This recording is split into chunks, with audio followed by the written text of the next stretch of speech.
குடிச்சிட்டு வண்டி ஓட்டுறவனையே நம்ம கண்ணா பின்னான்னு திட்டுவோம். 10-15 வயசுல கஞ்சா அடிச்சுட்டு கண்டமேனிக்கு பண்றவங்கள கஞ்சா. இதை நம்ம கேட்வே ட்ரக் அப்படின்னு சொல்லுவோம்.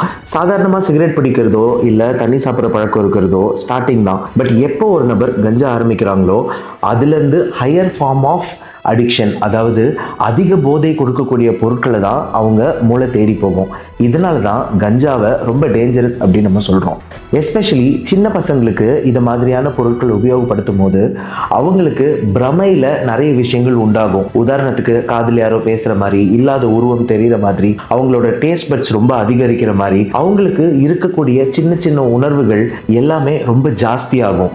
உதாரணத்துக்கு உடலுறவு வச்சுக்கணும் அப்படிங்கிற ஒரு உணர்வு வந்துச்சுன்னா யாரையாவது போய் பலாத்காரம் பண்ணணும் அப்படிங்கிற மாதிரி அவங்களுக்கு ஜாஸ்தி ஆகலாம். யார் மேலேயாவது கோவம் இருந்துச்சுன்னா அவங்கள போய் கொலையே பண்ணிடலாம். இது மாதிரியான விஷயங்கள் அவங்க மூளையில் பன்மடங்கா அதிகமாகும். இதனால தான் அந்த போதை நிலையில் அவங்க போய் நிறைய டைம் அதை செஞ்சிடவும் செய்வாங்க.